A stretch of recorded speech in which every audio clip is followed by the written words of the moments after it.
Happy Monday, everybody. Welcome to week number 8 of ENC2210. In addition to our normal weekly walkthrough today, I'm going to share and go over the questions that folks had that came up in the surveys.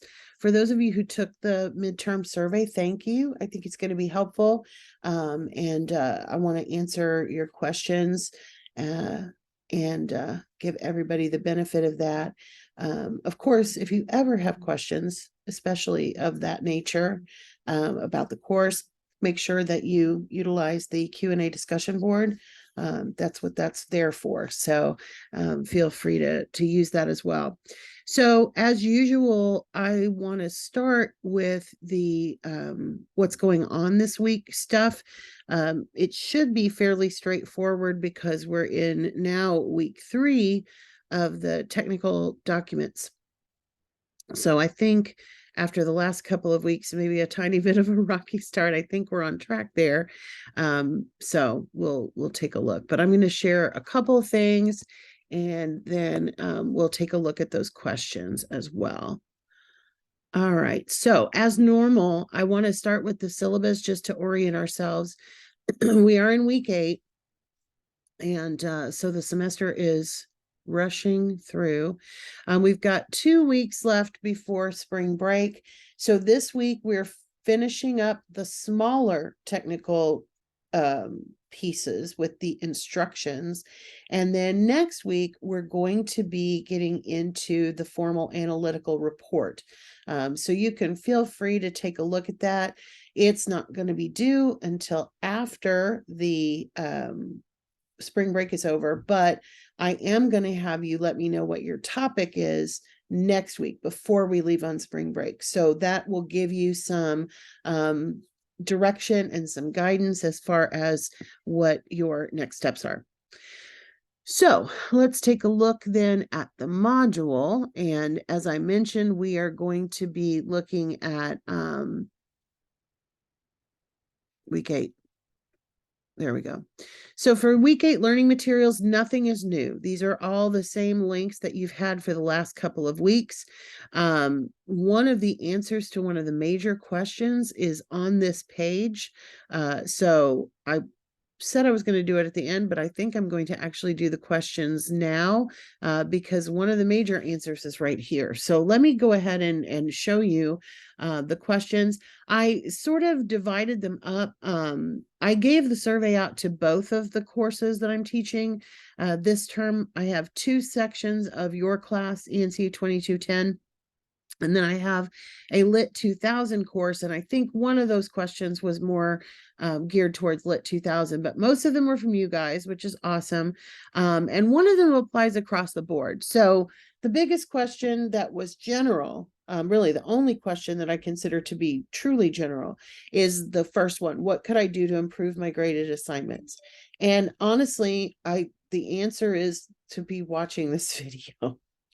So if you're not watching this video and that was your question, you're probably not going to get the answer to it, but it really is important to understand the requirements of any assignment. And written instructions are wonderful, but some people learn better when they have something explained verbally. So that's why I do these videos. I also have instructions that are in video form within the course, but that's really what these videos are all about, is to go over those assignments and to make sure that you've not missed any of the required elements. Now, beyond that, you do have additional things that you can do to improve your grade. Number 1, take more time with your assignments. Look, I was a college student for 1,000 years. I get it. We don't have time to spend a lot of time looking back over things and whatever, but if you are not checking the assignment before you do it and checking the assignment again before you submit it to make sure that you have done everything you need to do, that's going to affect your grade. I mean, it's just human nature. Proofreading, careful editing, having someone else take a look at things before you turn them in. All of those things will help you improve your graded assignments. In terms of the questions that were specifically asked for ENC2210, is the first one, is there any way for me to look at similar assignments as the one we are completing? I have not created individual samples for every assignment for this course because there are so many. I do like to give you samples, but I also like to have time to not be writing things. So it's a lot of stuff. However, this is where that answer is. Your book does give you sample documents. Our online textbook gives us sample documents. So in this week's module and all 3 of the weeks that we've had this, there is a link right here to the helpful website that is in the textbook that has those samples. Now, granted, they are not set up every single time the way that our assignments would be with APA cover page, et cetera, but I have given you samples of that. So between those things, you do have samples of pretty much every assignment or type of assignment that you will have to do. Sometimes I've even created them during these videos, as with some of those early portfolio assignments. So I get that you want to see exactly what it should look like at the moment and, you know, be able to basically copy it, but that's not going to help build critical thinking. So there is a method to my madness, but there are samples available. Have I been doing the formatting incorrectly by not putting the Department of English on the cover page? Yes. Short and sweet, yes, because new APA has a specific set of instructions, just like old APA did, just like MLA does, just like every formatting style will have. So I'll open a tab. I'm going to type in www.lssc.edu/library. And this page is linked multiple places in our course. If you go to the library page, the very first dot is the Citation Center. The Citation Center has APA handouts. So I've gone over these before. The one that you want is this one, APA student sample paper template.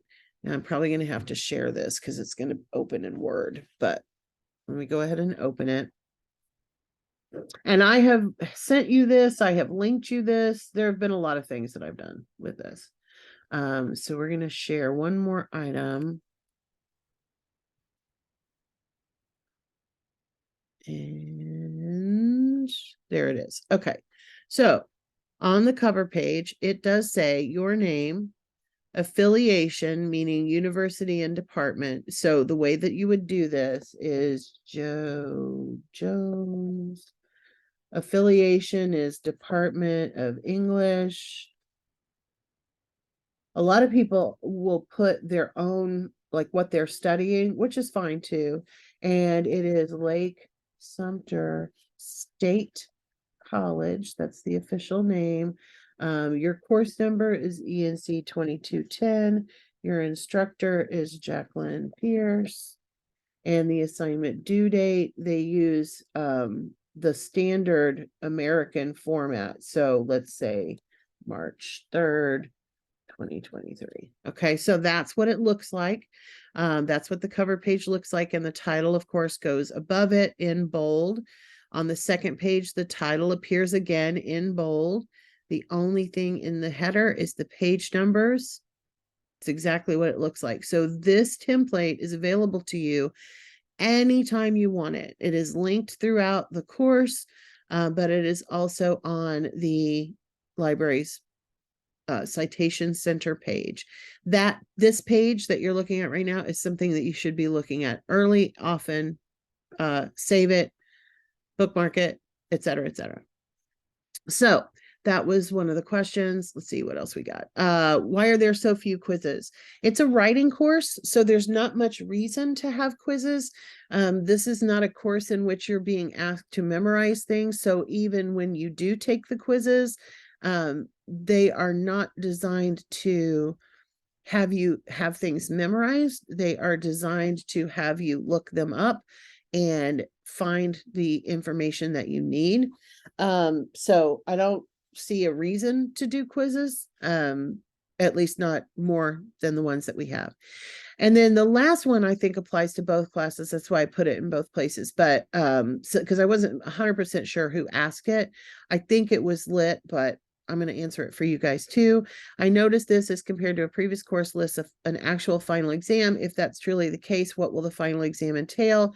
Will it consist of essay questions? You are not going to be writing essays for your exam. You are going to be doing technical and professional writing. So think about taking a document and turning it into a professional document. So all of the things that we've been learning, how to put things in professional order, how to write business letters, how to correct grammar and punctuation, how to use headings and subheadings, how to make things sound professional that may be written in a more informal way. So for your final exam, it is mostly you editing. It's not you writing. That's all I'll say about that. Okay. So that's the answer to that question. And that ends the ENC22 questions. So continuing then with our normal walkthrough. Same things. You've got the technical writing topic instruction. That's the full sheet that talks about all the different pieces and gives you some ideas depending on what your areas of interest are. You've got videos from the public. These are not my own videos. These are videos that will help you talking about technical writing. And in this particular case, this last one is the most relevant because this week you're going to be working on the instructions or the how-to piece, which is the only graded assignment that you have to do this week. You don't have new, boy, that's still the, you don't have new, there we go, new things to. The technical instructions are exactly what they sound like. It is a process, a how to do something related to your field of choice. You've got another link back to that topic page to give you some inspiration if you need it. And then this one is also marked draft. So just like the other short documents, when you get your feedback from me, you'll want to make changes to it and save it. And then we will assemble those along with some other things in the final portfolio. We're not going to talk about that just yet. It's just a compilation of other assignments that you've done. There's nothing new that you're going to have to do for that. But that's why I suggest as soon as you get the feedback from these shorter documents, go ahead and make the changes and have it saved and ready. And that will save you some time when it comes time to assemble the final portfolio.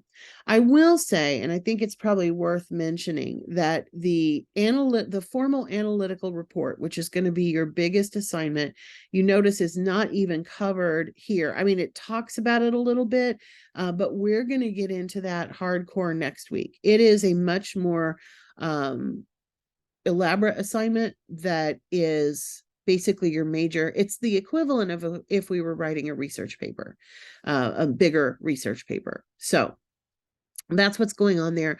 But the sample topics that are on there should help you with the choosing the definition instructions and the like. All right. So that's where we are.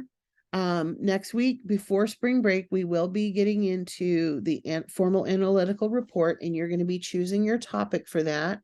I will try to get your feedback on the definitions, or the description, sorry, got my weeks mixed up, on the descriptions as soon as possible. Being off of my regular job today should be a good thing, but I also have to unpack and do laundry from the trip. So, but I thank you for your patience. I know some of you had questions while I was gone, and I was like, I told you I wasn't going to be here. I'm sorry, don't have time. But we're getting back to normal. So if you do have any questions, make sure you reach out by inbox, or if they're general questions like the ones we just looked at, those can be posted on the Q&A discussion board. You can click on discussions and go directly there pretty much anytime. Here's the Q&A. Oh, we have one. I don't know why it didn't email me. Let me answer it right now.